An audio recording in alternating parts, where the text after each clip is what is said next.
Shri P Kaushik Reddy గారు.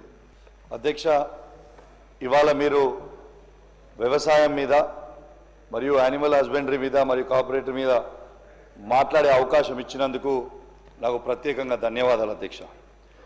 అధ్యక్ష, ఇవాళ ఈ ప్రభుత్వం ఎంత గొప్పగా వ్యవసాయంకి రైతన్నలకి వాళ్ళ మీద ఎంత ప్రేమ ఉందో ఒక్కసారి మీ ద్వారా వాళ్ళకి చెప్పే ప్రయత్నం చేస్తాను అధ్యక్ష. పోయినసారి బడ్జెట్ ప్రసంగంలో అధ్యక్ష వ్యవసాయ రంగానికి 72,659 కోట్ల రూపాయలు పెట్టినామని చెప్పారు అధ్యక్ష. కానీ ఈసారి బడ్జెట్ చదివితే కేవలము 24,439 కోట్ల రూపాయలు మాత్రమే పెట్టారు అధ్యక్ష. అంటే దాదాపు 50,000 కోట్ల రూపాయలు తక్కువ పెట్టారు అధ్యక్ష. ఈ తెలంగాణ రైతాంగం మొత్తం కూడా ఎదురు చూస్తూ ఉంది అధ్యక్ష. వాళ్ళు ఏమి తప్పు చేసినరో, ఎందుకు 50,000 కోట్ల రూపాయలు తక్కువ పెట్టినరో ఇవాళ గౌరవనీయులు పెద్దలు అగ్రికల్చర్ మంత్రి గారు ఇలా తప్పకుండా 50,000 కోట్ల రూపాయలు ఎందుకు తక్కువ పెట్టినరో యావత్ తెలంగాణలో ఉన్న రైతాంగానికి జవాబు చెప్పాల్సిన అవసరం ఉంది అధ్యక్ష. అధ్యక్ష, ఒకటి ఎద్దేడ్చిన వ్యవసాయం, రైతేడ్చిన రాజ్యం ఏనాడు కూడా బాగుపడలేదనేది కొందరు కాంగ్రెస్ పెద్దలు మర్చిపోయినట్టున్నారు అధ్యక్ష. దానికి ఉదాహరణ ఒకటి చెప్తాను అధ్యక్ష. మన జిఎస్డిపి యావరేజ్గా 12.8% పెరుగుతూ ఉండే అధ్యక్ష. ఈసారి 10.1%కి పడిపోయింది అధ్యక్ష. ఇదే ఒక పెద్ద ఉదాహరణ అని చెప్పక తప్పదు అధ్యక్ష. అధ్యక్ష, రుణమాఫీ కాడికి వస్తున్న అధ్యక్ష. ఈ బడ్జెట్ ప్రసంగంలో 14వ పేజీలో ఈ ప్రభుత్వం 25,35,000 మంది రైతులకి 20,616 కోట్ల రూపాయల రుణమాఫీ చేసినామని చాలా గొప్పగా చెప్పారు అధ్యక్ష. కానీ అధ్యక్ష, బ్యాంకర్ల మీటింగ్ అయిన నాడు ఇవాళ ముఖ్యమంత్రి గారు, ఆ రోజు బట్టి విక్రమార్క గారు వారిద్దరూ అటెండ్ అయిన నాడు 49,500 కోట్ల రూపాయల రుణమాఫీ చేయాలి, చేస్తేనే పూర్తిగా 2 లక్షల రుణమాఫీ అయిపోతుందని ఆ రోజు ముఖ్యమంత్రి గారికి చెప్పారు అధ్యక్ష. వాళ్ళు ఆ రోజు ముఖ్యమంత్రి గారు అన్నారు అధ్యక్ష, ఒక్క సంవత్సరం కడుపు కట్టుకుంటే చాలు 49,500 కోట్ల రూపాయల రుణమాఫీ నేను చేయగలుగుతా అని ఆ రోజు ముఖ్యమంత్రి గారు అన్నారు అధ్యక్ష. కానీ పోయినసారి బడ్జెట్లో అధ్యక్ష కేవలం 31,000 కోట్ల రూపాయల బడ్జెట్ మాత్రం పెట్టిండ్రు అధ్యక్ష. కానీ ఈసారి బడ్జెట్లో కేవలం 20,616 కోట్ల రూపాయలు మాత్రమే రుణమాఫీ చేసినామని చెప్తున్నారు అధ్యక్ష. మరి ఇంకా 11,000 కోట్ల రూపాయల రుణమాఫీ ఎందుకు చేయలేదు అనేది మేము అడుగుతా ఉన్నాం అధ్యక్ష. చాలా కీన్గా చూసినాం అధ్యక్ష. వీళ్ళు దీని గురించి ఏమైనా చెప్తారో, తెలంగాణలో ఉన్న రుణమాఫీ కానీ రైతులందరూ కూడా వేచి చూసిర్రు వాళ్ళ గురించి ప్రస్తావిస్తారని. కానీ ఎక్కడ కూడా వాళ్ళ గురించి ప్రస్తావించలేదు అని కూడా చెప్పక తప్పదు అధ్యక్ష. అధ్యక్ష, ఖచ్చితంగా దీని మీద ఒరిజినల్గా చూస్తే మీకు రుణమాఫీ దాని మీద కొన్ని చెప్తా అధ్యక్ష. ఎగ్జాంపుల్స్, మా వీణవంక సొసైటీలో, వీణవంక నా హుజరాబాద్ నియోజకవర్గంలో వీణవంక సొసైటీలో అధ్యక్ష దాదాపు 1,070 మంది రుణాలు తీసుకున్నారు అధ్యక్ష. అది 10,27,91,453 రూపాయలు తీసుకున్నారు అధ్యక్ష. దీంట్లో రుణమాఫీ అయింది 495 మందికి అధ్యక్ష. అది 4,44,85,740 రూపాయలు మాత్రమైంది అధ్యక్ష. ఇంకా రుణమాఫీ కావాల్సిన వాళ్ళు అధ్యక్ష 575 మంది ఉన్నారు అధ్యక్ష. అది 5,83,05,713 రూపాయలు ఉన్నాయి అధ్యక్ష. అంటే ఇది కేవలం 45% మాత్రమే అయింది, ఇంకా 50% మాత్రం కాలేదు అని మీ ద్వారా గౌరవ అగ్రికల్చర్ మంత్రి వారికి తెలియజేస్తా ఉన్నాను అధ్యక్ష. దీంతో పాటు అధ్యక్ష ఇంకొక ఎగ్జాంపుల్ కూడా చెప్తాను అధ్యక్ష. ఈ జూపాక సొసైటీ అధ్యక్ష మా విజయలత గారు కాంగ్రెస్ పార్టీ మాజీ సర్పంచ్, మాజీ సింగిల్ విండో చైర్మన్ గారు అధ్యక్ష 1,59,000 రూపాయల రుణం తీసుకుంటే తనకి కూడా రుణమాఫీ కాలేదు అని చెప్పక తప్పదు అధ్యక్ష. అదేవిధంగా బీసీ బిడ్డ అధ్యక్ష రాజేందర్ గారు 87,000 రూపాయల రుణమాఫీ అదే సొసైటీలో జూపాక సొసైటీలో తీసుకుంటే దాన్ని రుణమాఫీ కాలేదు అధ్యక్ష. అదేవిధంగా అధ్యక్ష వీణవంక మండలంలో వల్వాపూర్ గ్రామంలో ఇలా comedy Vijaya wife of Narayana Reddy 70,000 రూపాయలు రుణం తీసుకుంటే రుణం మాఫీ కాలేదు అధ్యక్ష. అదేవిధంగా అధ్యక్ష ఇలా వ్యవసాయ మంత్రి గారు జవాబు చెప్పాల్సిన అవసరం ఉంటుంది అధ్యక్ష. గౌరవ ముఖ్యమంత్రి గారు చెప్పారు అధ్యక్ష అన్నాడు ఇలా 2 లక్షల రూపాయలు పైన తీసుకున్న వాళ్ళు కూడా ఖచ్చితంగా పోయి పైన ఉన్న వాళ్ళకి కట్టేయండి, ఆ మిగిలిన 2 లక్షలు కూడా మేము మాఫీ చేస్తాము అని చెప్పిండ్రు. ఉదాహరణ మా వల్వాపూర్ విలేజ్ వీణవంక మండల అధ్యక్ష బుడిగ రాజయ్య గారు సన్ ఆఫ్ ఓదేలు 2,15,000 రూపాయల లోన్ తీసుకుంటే అధ్యక్ష 15,000 రూపాయల లోన్ కట్టిండు. ఆ 2 లక్షల రుణమాఫీ మాత్రము కాలేదు అని చెప్పక తప్పదు అధ్యక్ష. అధ్యక్ష ఖచ్చితంగా ఇవన్నిటికీ కూడా గౌరవ అగ్రికల్చర్ మంత్రివర్యులు కూడా జవాబు చెప్పాలని కోరుతా ఉన్నాను అధ్యక్ష. దాంతో పాటు అధ్యక్ష మన మంత్రివర్యులు ఇలా పదే రుణమాఫీ అయిపోయింది అని చెప్తూ నిన్న బట్టి విక్రమార్క గారు నా హుజరాబాద్ నియోజకవర్గంలో 219 కోట్ల రూపాయలు మేము రుణమాఫీ చేసినామని అసెంబ్లీ సాక్షిగా మీ సాక్షిగా మొత్తం ప్రజలకి చెప్పిండు అధ్యక్ష. కానీ నిన్న నేను నా హుజరాబాద్ నియోజకవర్గంలో మా 5 మండలాలలో 2 మున్సిపాలిటీలలో ఎంత చేసినని అనుకున్న అధ్యక్ష. వాళ్ళు ఇచ్చిన ఫిగర్ 185 కోట్ల రూపాయలు మాత్రమే. మరి సభా సాక్షిగా చెప్పిన 219 కోట్ల రూపాయలు కరెక్టా, అధికారులు ఇస్తున్న 186 కోట్ల కరెక్టా, ఏది క్లారిటీ లేకుండా రోజొక ఫిగర్ చెప్తా ఉన్నారు. కాబట్టి దయచేసి దాని మీద కూడా క్లారిఫికేషన్ ఇవ్వాలని కోరుకుంటా ఉన్నాను అధ్యక్ష. పదే అధ్యక్ష కేసీఆర్ గారి ప్రభుత్వం ఉన్ననాడు మేము రుణమాఫీ చేయలేదు అని ప్రచారం చేశారు అధ్యక్ష. ఇవాళ సభా సాక్షిగా ఆనాడు కేసీఆర్ గారి ప్రభుత్వం ఉన్ననాడు ఎంత రుణమాఫీ చేసినామనేది మీ ద్వారా యావత్ తెలంగాణ రైతాంగాన్ని కూడా చెప్పే విధంగా ప్రయత్నం చేస్తా అధ్యక్ష. ఇవాళ దాదాపు ఫస్ట్ విడతలో అధ్యక్ష 35,31,000 మంది రైతులకి 16,144 కోట్ల రూపాయల రుణమాఫీ చేసినాం అధ్యక్ష. రెండో విడతలో 22,98,000 మంది రైతులకి 13,000 కోట్ల రుణమాఫీ చేసినాం అధ్యక్ష. ఈ 2 కలిపితే ఇవాళ కేసీఆర్ గారి హయాంలో 29,114 కోట్ల రుణమాఫీ బాజాప్తు చేసినాం అధ్యక్ష. వీళ్ళు చెప్తున్న 20,616 కోట్ల కంటే మేము కేసీఆర్ గారి ప్రభుత్వం 29,000 కోట్ల 144 చేసిందని ఈ సభ సాక్షిగా నేను చెప్తా ఉన్నాను అధ్యక్ష. మీకేమైనా అభ్యంతరం ఉంటే గౌరవ మంత్రివర్యులు తర్వాత రిప్లైలో చెప్తారు, దాంట్లో మీరు ఇందాం అధ్యక్ష. భారతదేశ చరిత్రలోనే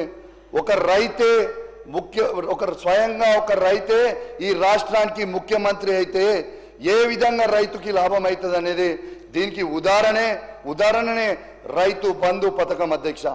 ఇలా భారతదేశ చరిత్రలోనే ఎంతో మంది ముఖ్యమంత్రులు ఈ భారతదేశంలో అయినారు, కానీ ఏ ఒక్క ముఖ్యమంత్రి గారికి కూడా ఇలా రైతుకి పెట్టుబడి సాయం చేయాలని ఒక్కరికి కూడా ఆలోచన రాలే అధ్యక్ష.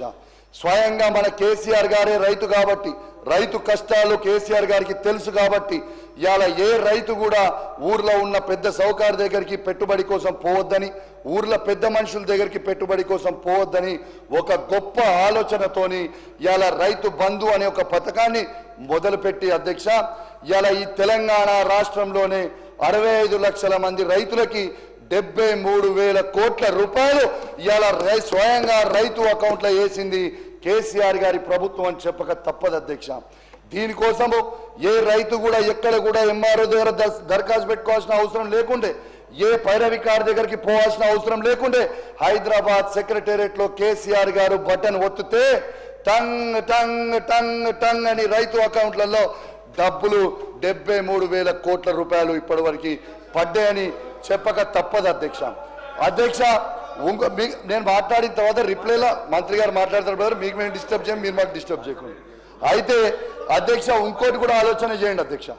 ఇవాళ కేసీఆర్ గారు ఇంత గొప్పగా వేసిన పథకాన్ని వీళ్ళు ఆనాడు పిసిసి ప్రెసిడెంట్గా ఉన్న రేవంత్ రెడ్డి గారు ఏమన్నారు అధ్యక్ష, ఇవాళ కేసీఆర్ గారు బిచ్చం వేసినట్టు 10,000 రూపాయలు మాత్రమే పెట్టుబడి సాయం చేస్తుండు, రేపు ఇంద్రమ్మ రాజ్యం రాబోతా ఉంది, మేము 15,000 రూపాయలు రైతు భరోసా వేస్తామని చెప్పిండ్రు అధ్యక్ష. ఇప్పటిదాకా తను ముఖ్యమంత్రి అయిన తర్వాత ఇప్పటిదాకా అది 3వ సీజన్ అధ్యక్ష. ఫస్ట్ 2 సీజన్లు ఎగ్గొట్టిరు అధ్యక్ష. ఈ 3వ సీజన్ అధ్యక్ష 15,000 ఇస్తామని చెప్పి కేవలం 12,000 రూపాయలు మాత్రమే ఇస్తామని ఇవాళ సనాయ నొక్కులు నొక్కిర్రు అధ్యక్ష. మరి ఇవాళ నేను ఒక్కటే అడుగుతా ఉన్నాను, ఈ 65 లక్షల మంది రైతులకి రేవంత్ రెడ్డి గారి ప్రభుత్వము ఒక్కొక్క ఎకరానికి 17,500 రూపాయలు బాకీ ఉన్నారని చెప్పక తప్పదు అధ్యక్ష. ఖచ్చితంగా వేయాల్సిన అవసరం ఉన్నదని తెలియజేస్తా ఉన్నాను అధ్యక్ష. అదే విధంగా అధ్యక్ష ఒక్కసారి మీకు చెప్తాను అధ్యక్ష, ఇలా రైతు బంధు వీళ్ళు పడ్డది అని చెప్తా ఉన్నారు అధ్యక్ష. నేను చెప్తా ఉన్నాను అధ్యక్ష, నా నియోజకవర్గం హుజరాబాద్ నియోజకవర్గంలో మీకు చెప్తాను అధ్యక్ష, వీణవంక మండలం వీణవంక గ్రామంలో అధ్యక్ష శ్రీదేవి గారు వైఫ్ ఆఫ్ గణేష్ 3 ఎకరాల 4 గుంటలు ఉన్నది అధ్యక్ష. వాళ్ళకి కనీసం ఏడాది దాకా కూడా రైతు బంధు పడలేదు అధ్యక్ష. అదే విధంగా లక్ష్మి వైఫ్ ఆఫ్ ఐలయ్య ఇవాళ 4 ఎకరాల 20 గుంటలు ఉన్నది అధ్యక్ష. ఇవాళ వారికి కూడా ఏ స్థాన రైతు బంధు పడలేదు అధ్యక్ష. ఇవాళ చెల్పూర్ గ్రామంలో అధ్యక్ష రాజేందర్ అనే ఒక పేద రైతు ఉన్నాడు అధ్యక్ష. ఆయన కేవలం 2 ఎకరాలు మాత్రమే ఉంది అధ్యక్ష. తనకి కూడా ఇవాళ దాకా రైతు బంధు పడలేదు అధ్యక్ష. ఇది చెప్పింది నేను వాస్తవం అధ్యక్ష. ఇంకా చెప్పాలంటే చాలా మంది ఉన్నారు, కానీ టైం సమయం వల్ల కొంచెం కట్ డౌన్ చేస్తున్నాను అధ్యక్ష. ఖచ్చితంగా ఈ ప్రభుత్వం దయచేసి మీరు మొన్న కూడా ముఖ్యమంత్రి గారు జనవరి 26 తారీఖున ఇవాళ రైతు ఫోన్లల్లా టకీ అని మోగుతుంది, మొత్తం కూడా 12,000 రూపాయలు తెలంగాణలో ఉన్న 65 లక్షల మంది రైతు అకౌంట్లో పడతాయని చెప్పిండు అధ్యక్ష. మళ్ళీ ఏమైందో ఏందో తెలియదు అధ్యక్ష. కానీ మరి జనవరి 26 అయిపోయిన తర్వాత ఇవాళ మార్చ్ 21 22 వచ్చినాం. ఇవాళ ఒక్కరికి కూడా పడలేదు నా నియోజకవర్గంలో పూర్తిగా అని చెప్తా ఉన్నాను. మళ్ళా ముఖ్యమంత్రి గారు చెప్పారు అధ్యక్ష, మార్చి 31 రోజు లోపల చేస్తా అన్నారు. కానీ ముఖ్యమంత్రి గారు ఏ సంవత్సరం అని చెప్పలే కదా, 2025 అన్నాడా 2026 అన్నాడా తెలియదు. కాబట్టి ఇవాళ దయచేసి ముఖ్యమంత్రి గారిని నా చేతులు జోడించి మరీ కోరుతా ఉన్నా, రైతులందరూ కూడా పెట్టుబడి కోసము ఎదురు చూస్తా ఉన్నారు. దయచేసి వాళ్ళకి 15,000 రైతు భరోసా మీరు వెయ్యండి. దీంట్లో రాజకీయం వద్దు, నేను రాజకీయంతోనే మాట్లాడుతున్నాను అధ్యక్ష. వాస్తవంగా చెప్తా ఉన్నా, రైతుల ఆవేదన రైతుల బాధనే నేను కేవలం చెప్తున్నా తప్పితే ఇలా ఎటువంటి రాజకీయం చేస్తలేను. రేపు వెయ్యకపోతే మాత్రం రాబోయే కాలంలో మీకే నష్టమవుతుంది. మీరేదో లొలిపెట్టి పెడితే మాత్రం తప్పకుండా మీకే నష్టమవుతుంది. కాబట్టి ప్రతి రైతు గురించి మీరు ఆలోచన చేయండి. మీ నియోజకవర్గాలలో మీకు రైతు బంధు అనేది రైతు భరోసా అనేది పడ్డదా ఒక్కసారి మీ గుండె మీద చెయ్యేసుకొని మీ ఆత్మ విమర్శన చేసుకోవాలని మీ ప్రతి శాసనసభ్యుని నేను కోరుతా ఉన్నాను అధ్యక్ష. బోనస్కి వస్తా అధ్యక్ష. పంట బోనస్ పెద్ద బోగస్ అయిపోయింది అధ్యక్ష. వీళ్ళ మేనిఫెస్టోలో వీళ్ళ మేనిఫెస్టోలో బోగస్ అని అంటే నీ దగ్గర ఉండే రైతులను పోయి అడుగు, సన్న వడ్లకు డబ్బులు పడ్డాయా లేదా. మీరు ఇక్కడ హైదరాబాద్ తిరుగుతున్నట్టుంది రైతులతో సంబంధం లేకుండా. కాబట్టి బోనస్ ఇస్తామని బోగస్ చేసింది మీరు. మీ గవర్నమెంట్లో సన్న వడ్లు పండిస్తే వరేస్తే ఉరే అన్నారు, తర్వాత బోనస్ ఇస్తామన్నారు. అది ఇది మేము ఇస్తా ఉన్నాం, 1,200 కోట్లు రిలీజ్ చేసినాం సార్. ఎక్కడన్నా 1-2 మిగిలొచ్చు, కానీ మాక్సిమం ఇవ్వడం జరిగింది. మళ్ళొక్కసారి వెరిఫై చేసుకోవాల్సిందిగా కోరుతా ఉన్నాం అధ్యక్ష. గౌరవ మంత్రివర్యులు గారు ఈ మధ్య ఎక్కువ హైదరాబాద్ ఉంటున్నట్టురు, ములుగుపోతలేనట్టురు, వారికి కొంచెము సమాచారం లోపం ఉన్నట్టుంది అధ్యక్ష. ఇవాళ నేను అన్నది ఏంది అధ్యక్ష, ఇవాళ పంట బోనస్ పెద్ద బోగస్ అని ఎందుకు చెప్పిన అధ్యక్ష అంటే, వాళ్ళ మేనిఫెస్టోలో 10 రకాల పంటలకి మేము బోనస్ ఇస్తామని చెప్పారు అధ్యక్ష. మరి 10 పంటల రకాలకి ఎక్కడిచ్చిరు బోనస్? దొడ్డు వడ్లకి మీరు బోనస్ ఇచ్చిండ్రా? మీరు చెప్పిన 10 రకాల వాళ్ళకి బోనస్ ఇచ్చిండ్రా? దీనికి జవాబు చెప్పాలని నేను కోరుతా ఉన్నాను అధ్యక్ష. చివరకు సన్నలకు మాత్రమే పరిమితమై చేసి సనాయ నొక్కులు నొక్కిరు తప్పితే అది కూడా పూర్తిగా ఇవ్వలేదు. నా హుజరాబాద్ నియోజకవర్గంలోనే ఎగ్జాంపుల్ చెప్తా ఉన్నాను అధ్యక్ష.